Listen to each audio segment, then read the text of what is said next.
Bundi School. Bundi School. Prolific and distinct school of painting flourished in Bundi in the 17th century, which is remarkable for its unblemished color sense and excellent floral design. So वही जो मैंने आपको कहा था, आपको जो उस school का जो डिफरेंशिएटिंग फैक्टर है वो आपको लर्न करने पड़ेंगे. बूंदी रागमाला अगेन देख रहे हैं आप, Ragamala common themes assigned to the earliest and formative phase of Bundi painting. It has been painted at the Chunar in the reign of Bhoj Singh, the Hada Rajput ruler. Bundi school blossomed under the patronage of two rulers, Rao Chhatrasal, important patrons के नाम याद करने हैं, who was made the governor of Delhi by Shah Jahan and played a conspicuous role in the subjugation of the Deccan, and his son Rao Bhav Singh, again second patron नाम याद करना पड़ेगा, who was an enthusiastic, self-indulgent patron, as revealed from numerous portraits that he commissioned of himself and other detailed works. Innovative developments have been observed under the reign of his successors Aniruddha Singh and Budh Singh, whose whiskered face is visible in many portraits. Despite numerous political disputes and having lost his kingdom 4 times, he is known to have encouraged the art of painting. Painting activity entered its most accomplished phase, albeit for a short time during the long reign of Budh Singh's son, Umed Singh, where it required refinement in minuteness of details. Important. Mundi paintings during the 18th century appear to have been embedded Deccani aesthetics, such as love for bright and vivid color. Umed Singh's successor, Bishan Singh, ruled Bundi for 48 years and was a connoisseur of art. He had a keen interest in hunting.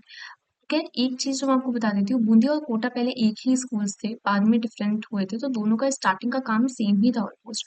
Hunting scenes predominantly थे, तो hunting किसके होंगे, animals के होंगे, तो animals काफी common subject matter है. It was decorated with mural paintings of royal processions, hunting scenes, and episodes of Krishna love story. Last stages of painting at Bundi are best exemplified by the several wall paintings in a palace. A distinct feature of Bundi and Kota school is a keen interest in the depiction of lush vegetation, picturesque landscape, and a varied flora. Flora fauna ये एक बहुत ही common है. चलिए मैं आपको एक बताती हूँ. इसमें ना पहले एक क्वेश्चन आया था जिसमें हमको बूंदी और कोटा के बीच में सिमिलैरिटीज क्या क्या है, ये इसका एक क्वेश्चन आया था, शॉर्ट में आया था. आई थिंक 2000 आई थिंक 3 साल या 4 साल पहले आया था. तो ये जो कॉमन और डिफरेंशिएटिंग वाले ना, ये भी क्वेश्चंस आते हैं, तो आप प्लीज इन्हें मिस मत करिएगा. तो जैसे हम देखते हैं इसमें फ्लोरा, वाइल्ड लाइफ, हिल्स, ये सब कॉमन सब्जेक्ट्स है. किसके अंदर, बूंदी और कोटा के अंदर सेम. एलिफेंट्स एक पर्टिकुलर डिफरेंशिएटिंग फैक्टर है इन दोनों के अंदर. Bundi artist had their own standards of feminine beauty. Again ये देखिए डिफरेंस की अगर हम बात करते हैं, तो जब हम बूंदी की बात करते हैं ना, तो इसके अंदर फेमिनिन ब्यूटी का ये सारे फीचर्स थे. कैसे कि राउंड फेसेस, रिसीडिंग फोरहेड्स है ना, राउंड फेसेस इधर जैसे. तो वैसे ही किशनगढ़ के अंदर था ना, पता है उधर क्या था, उधर थे इलोंगेटेड फेसेस. ठीक है, तो बूंदी और कोटा के अंदर सॉरी बूंदी और किशनगढ़ के अंदर डिफरेंस के ऊपर क्वेश्चंस आ जाते हैं, तो हमको फेमिनिन ब्यूटी के डिफरेंसेस बताने पड़ेंगे. तो इसके अंदर ये वाले थे कि वुमेन के राउंड फेसेस थे, रिसीडिंग फोरहेड्स थे, शार्प नोज, फुल चिक्स थे. उसमें फुल चिक्स नहीं थे ना, ये उसके अंदर नहीं था. आईज जो थी वो लोटस पेटल्ड आईज थी. तो ये सारे डिफरेंस वाले क्वेश्चन है, ये भी आते हैं शॉर्ट में, 3-2 मार्क्स में आ सकते हैं. Bundi earliest phase of painting. Bundi Ragmala bears an inscription in Persian that dates back to 1591, mentions name of its artists Sayyid Hassan, Sayyid Ali, and Sayyid Khatim, who introduced themselves as pupils. Important painters के नाम आपको याद रखने पड़ेंगे. मीर सैयद अली है, वो 3 भी है बट इंपॉर्टेंट है मीर सैयद अली और अब्दुल समद. ये 2 इंपॉर्टेंट पेंटर्स हैं जो मुगल कोर्ट से आए थे. They mention Chunar at the place of the origin of the painting, where Rao Bhoot Singh and his father Rao Surjan Singh maintained a palace. Amongst the surviving few folios of the Chinar is Ragini's Kambavati, Bilawal. ये सब important नहीं है. राग दीपक is portrayed in a night. अच्छा, ये अब आपको पूरा मतलब आप एक बार रीड कर लीजिए. एक्चुअली इस पूरे में ना एक एक चीज दिखाई गई है जो कि बूंदी के अंदर नाइट स्काई की, इस ये पेंटिंग में नाइट स्काई का बहुत सुंदर तरीके से वर्णन किया गया है. जैसे येलो मून दिखाया गया है. येलो मून पता है कब होता है, जब वो न्यूली राइजन नहीं होता है, जब नया नया मून आता है ना तो वो व्हाइट कलर का होता है, जैसे जैसे रात बढ़ती जाती है वो येलो हो जाता है। तो हमें वो पेंटिंग देखकर समझ आ रहा है जिसके अंदर येलो मून है, हमें पेंटिंग देखकर समझ आ रहा है कि अच्छा फुल नाइट का टाइम है, स्टार्स इतने सारे हैं। जब धीरे धीरे अंधेरा होता है ना, लेट नाइट होती है, तब जाके स्टार्स इतने सारे आते हैं। तो नाइट लाइफ को ना बहुत ही इल्यूमिनेटेड तरीके से बताया गया, बहुत ही सुंदर तरीके से, फोर लैम्प्स की वजह से वो लाइट आ रही है वहां पे, पूरा पैलेस दिख रहा है उसकी वजह से लिट दिख रहा है, वो दिखाया गया है। मतलब नाइट लाइफ बहुत सुंदर तरीके से दिखाई गई है। तो ये पूरा वही है। One may observe in this painting that the finial on the domicile structure of the palaces protrudes into the yellow patches reserved for writing, and except for the label of Deep Raga, nothing else is written. This gives an insight into the process of painting, and one lessons about the painting as well as finished. इन सब में आपको ये सब important नहीं है, आप ये सब हटा सकते हैं, ये आपके लिए इम्पोर्टेंट नहीं है। मैं आपको सिर्फ वही बता रही हूँ जो आपके इम्पोर्टेंट, क्योंकि देखिए 30 मार्क्स का ही है थ्योरी, आप एक एक लाइन रटने नहीं बैठ सकते। आपको कॉमन चीज़ें क्या है जो आप लिख के आ सकते हो, उसमें सब में मार्क्स मिल सकते हैं। जैसे मैंने आपको बताया टोटल 8 सब स्कूल्स हैं। इन 8 सब स्कूल्स में आपको क्या-क्या चीज़ें एक तो लिखनी है उनके टाइम पीरियड, ठीक है? फिर आपको लिखना है उसका पैटर्न, फिर उसके आपको important artist, important paintings, important themes, important subject matters, फिर एक डिस्टिंग्विशिंग फैक्टर या फिर एक कॉमन फैक्टर जो उसका बाकी किसी के साथ है। जैसे बूंदी और कोटा में सेम सेम थे, हंटिंग सीन्स थे, लश ग्रीन वेजिटेशन थी, पिक्चर्स्क्यू लैंडस्केप्स थे, है ना? तो कॉमन या डिफरेंशिएटिंग फैक्टर्स। इसके अलावा कोई ऐसी चीज़ जो कि अ, कलर्स स्कीम में ऐसा होता है ना जो स्पेसिफिक उसकी होगी, कलर स्कीम इज ब्राइट थी उसके अंदर की कोई थी जिसके अंदर रेड एंड येलो उसका ही सिर्फ यूज किया था सबसे ज्यादा वो। फिर अगर है ना, अगर फीमेल या क्या बोलते हैं पोर्ट्रेट्स को कैसे बताया गया है वो, तो ऐसे करके 10 पॉइंट्स बन जाते हैं। और इन 10 में से आप लर्न नहीं कर सकते ना, आठों के 10 पॉइंट्स, 80 पॉइंट थोड़ी याद करेंगे। तो आप ये देखिए क्या क्या मैं कॉमन लिख सकती हूँ। जैसे फर्स्ट है, ठीक है, टाइम पीरियड है, तो आप हर एक पीरियड, अगर हर एक स्कूल का टाइम पीरियड याद नहीं हो रहा है कोई बात नहीं, आप एक काम करिए राजस्थानी का टाइम पीरियड याद कर लीजिए जो कि है 16 से 19th सेंचुरी। तो अगर आप है ना कोटा का पूछ लिया, समझ लीजिए उसका 17th सेंचुरी था, ठीक है, पर आपने आपने लिख के अगर 16 to 19th सेंचुरी के बीच में था तो वो गलत नहीं कर सकते, क्योंकि है तो उसी के बीच में ना, 17th सेंचुरी भी है तो उसी के बीच में। ऑल्दो ये सेटअप तो 1625 में था, बट काम सबसे ज्यादा 17th सेंचुरी में होता, तो आप 16 to 19 के बीच में लेके आ जाएंगे तो भी काम चल जाएगा।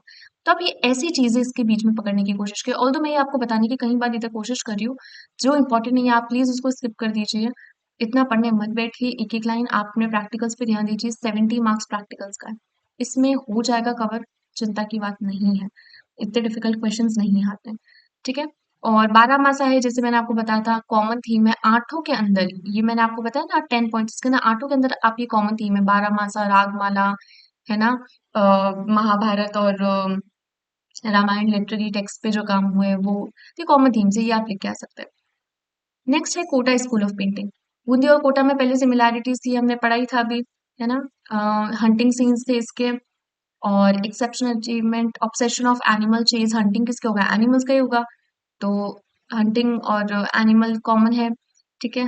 पहले ये जैसे ये देखिए, बूंदिया एंड कोटा व same part of kingdom in till 1625 तक, फिर बाद में अलग अलग हो गए थे, ठीक है। जो कि जहांगीर ने या शायद शाहजहां ने इनको, हाँ जहांगीर ने इन दोनों को अलग अलग कर दिया था और एक गिफ्ट कर दिया था, क्योंकि मतलब प्रिंस ने उसका साथ दिया था इसलिए। फिर जब से वो सेपरेट हुए ना उसके बाद से इनके अंदर काफी डिफरेंसेस आने लग गए थे। और Kota painters borrowed from Bundi, ठीक है, क्योंकि उसको अलग किया गया था, तो काफी पेंटर्स ऑल दो सेम थे स्टार्ट के टाइम पे। फिर हमें बाद में काफी अलग अलग चीजें देखने को मिली थी, जैसे कोटा बिकेम स्ट्राइकिंगली इंडिविजुअल, ठीक है, क्योंकि उसने वैसे तो बूंदी से उधार ली, बट बाद में वो अपना खुद ने उसने बहुत ही डिस्टिंग्विश्ड काम करना स्टार्ट कर दिया था। बाकी इसमें इतना कुछ इम्पोर्टेंट नहीं है, ठीक है। यहाँ से आप जरूर कुछ क्वेश्चंस आते हैं, मैं आपको बताती हूँ। Variety of subjects. Kota artists seem to have been the first with the render landscapes. Real subject for composition, ये इसकी विशेषता थी, ये इसकी थी इम्पोर्टेंट। एंड हंटिंग सीन्स यही वापस रिपीट है, ठीक है। Umed Singh wild life gaming early चाहिए, hunting expeditions, painting served as flattering records of the exploits of the obsession with the chase became a social ritual। ये जो hunting था इनका सोशल रिचुअल ही बन गया था बाद में। और इवन वुमेन ने पार्टिसिपेट किया था।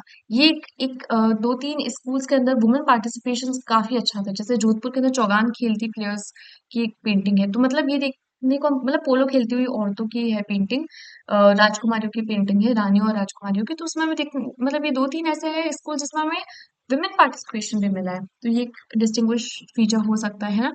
इसके अलावा कैलीग्राफी और शेडिंग और double eyelid, excellent rendering and animal and combat, ये इसके एक डिफरेंशिएटिंग में हम डाल सकते हैं, जो कि बूंदे और कोटा का डिफरेंशिएटिंग ये वाला पार्ट। ओके, ये आपको लर्न करना पड़ेगा कि calligraphy, Kota paintings are characteristically spontaneous, calligraphic in execution, emphasis on marked shading, double eyelid.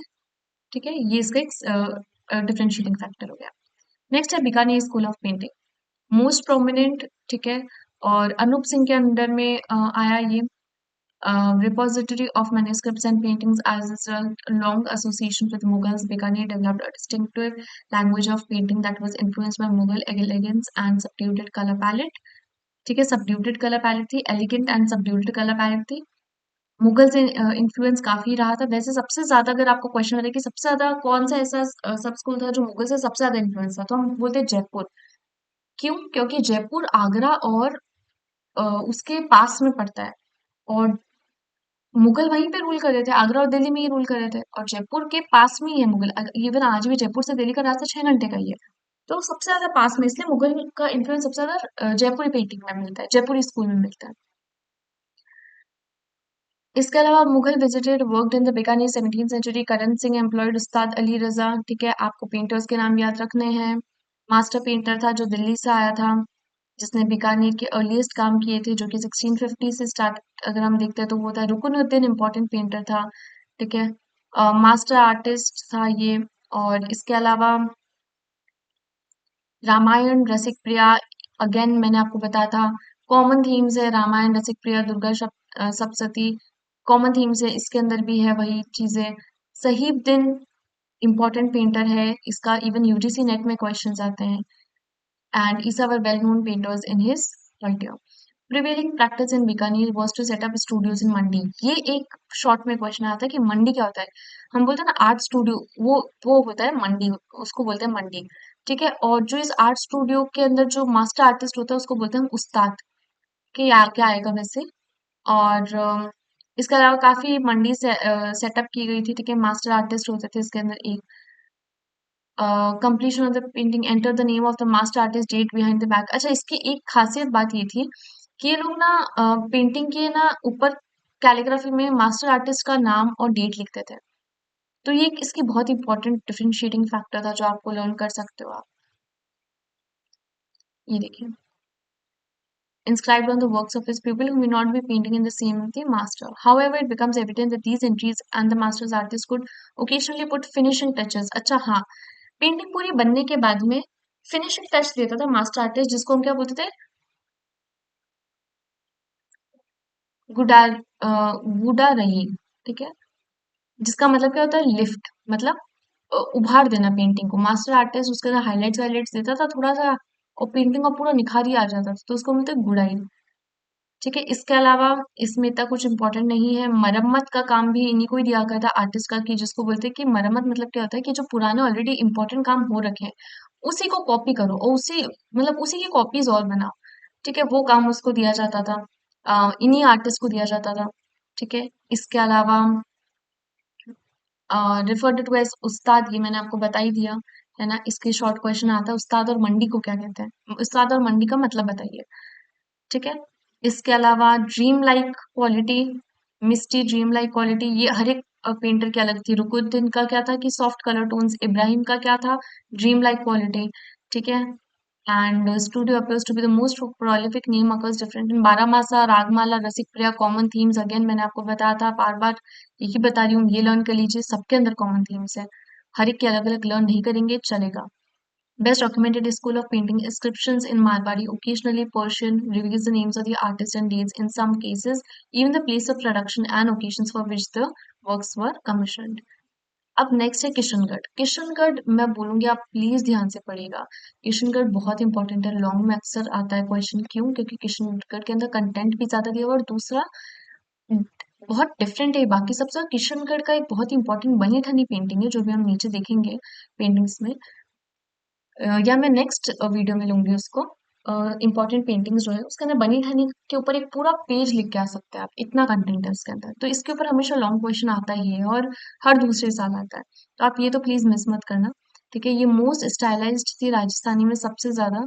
ठीक है, इसके अंदर डिस्टिंग्विशन क्या था? सोफिस्टिकेशन था, फेशियल फीचर्स इसका मेन डिस्टिंग्विशन था। जैसे हमने ऊपर पढ़ा था राउंड फेसेस थे, इसके अंदर राउंड फेसेस नहीं थे, इसके अंदर लॉन्ग फेसेस थे, और आर्क्ड आईब्रो थी, लोटस पेटल आईज थी। ठीक है, और पिंक, मतलब ये आईलाइनर की बात करें कि स्लाइटली टिंगल पिंक, मतलब पिंक कलर का आईलाइनर टाइप दिखता है उनकी पेंटिंग्स में। और बाकी स्लेंडर नोज, थिन लिप्स, ये तो सब आपको पता ही है। इसके अलावा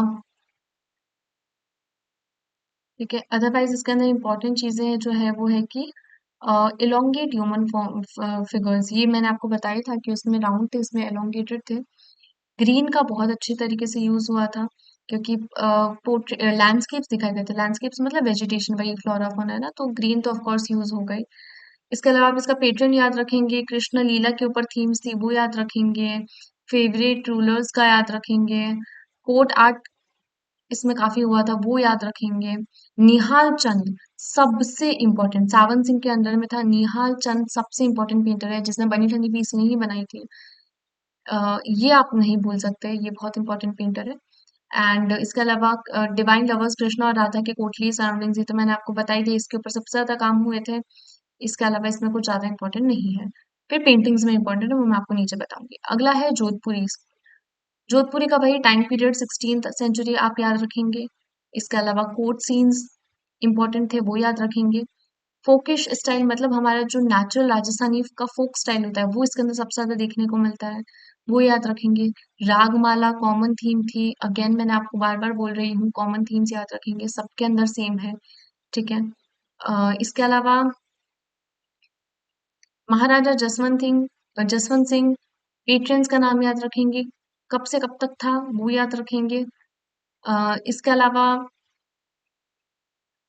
वल्लभा कट और श्रीनाथ जी, ठीक है, ये उनके उस टाइम में इनको अपने ज्यादा इंपॉर्टेंस मिली। वैसे कृष्णा कॉमन थीम है, बट श्रीनाथ जी और वल्लभा कल्ट ही, क्योंकि वैष्णव कल्ट था ऊपर की साइड हमने देखा था, वैष्णविज्म कल्ट था, इधर वल्लभा कल्ट आ गया था।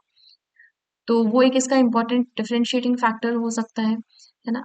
इसके अलावा आपको इतने सारे पेट्रन्स के नाम याद रखने की जरूरत नहीं है, आप सिर्फ दो स्टार्ट का और एंड का पेट्रन याद रखेंगे, या फिर राजा जो होता है वो याद रखेंगे तो चलेगा। इसके अलावा ढोला मारू, जो मैंने आपको बताया था, ढोला आदमी होता है, मारू औरत होता है, इन दोनों की लव स्टोरी थी, उसके ऊपर पेंटिंग्स बनी है। Ramayan, Panchatantra, Shiv Puran, common themes again important. Mansingh important था इसका, रेन का काफी इम्पोर्टेंट था, इसके अंदर सबसे ज्यादा पेंटिंग्स आई थिंक मानसिंह के अंडर में ही हुई थी। और इसके अलावा जो हमारे बाजार, लेन्स, गेटवे, जो सिटी लाइफ होती है वो इसमें बहुत अच्छे से दिखाई गई है। कृष्णा और राम की जो पेंटिंग्स है, मैं वो तो मैंने आपको बताई थी, कृष्णा मेन थीम है, सभी में है ऑलमोस्ट, है ना। एंड बस इसके अंदर ज्यादा इतना नहीं है। ऑल्दो जोधपुर जयपुर ये हमेशा साथ में पूछे जाते हैं, बाकी इसमें नहीं है। ठीक है, इंस्क्रिप्शंस नहीं नहीं थे, या फिर बहुत रेडी थे। जैसे हमने इससे पहले वाली स्कूल में पढ़ा था ना कि पेंटिंग के नीचे इंस्क्रिप्शन होते थे कि किसने बनाया और कब बनाया, वो इसमें जोधपुर में इतना नहीं मिला। फिर जयपुर की हम बात करते हैं। जयपुर आगरा और दिल्ली के पास में था, मुगल कैपिटल्स थे आगरा और दिल्ली, इसलिए सबसे ज्यादा इन्फ्लुएंस हमें मुगल का जयपुर स्टाइल में ही देखने को मिलता है। ठीक है, इसके अलावा राजा आप लोग याद रख सकते हो, बहुत सारे हैं वैसे तो, पर इम्पोर्टेंट जो है वो सवाई जयसिंह है। ठीक है, इसके अलावा कोर्ट रिकॉर्ड्स, इसमें कोर्ट दरबारी चित्रण जिसको हम बोलते हैं, कोर्ट पेंटिंग्स जो होती है, कोर्ट सीन्स जो होते हैं, उसमें काफी पेंट्स हुए। ठीक है, इसने वैश्व जैसे हमने ऊपर पढ़ा था वल्लभा, इसमें वैष्णव सेक्ट आ गया गया है ना। तो ये अलग अलग थोड़ी बहुत चीजें जो अलग अलग है वो आपको याद रखनी पड़ेगी कि अच्छा इसमें ये था इसमें ये था, बस ये थोड़े बहुत है आपको, बाकी काफी काफी सिमिलर है बाकी सब में चीजें ना, जैसे थीम्स वगैरह काफी सिमिलर है, वो आप याद रख सकते हो। ठीक है, रसिक प्रिया, गीत गोविंद, बारहमासा, रागमाला, अगेन देख रहे हो वापस कॉमन कॉमन है। प्लीज लिख के आना, छोड़ के मत आना कुछ भी।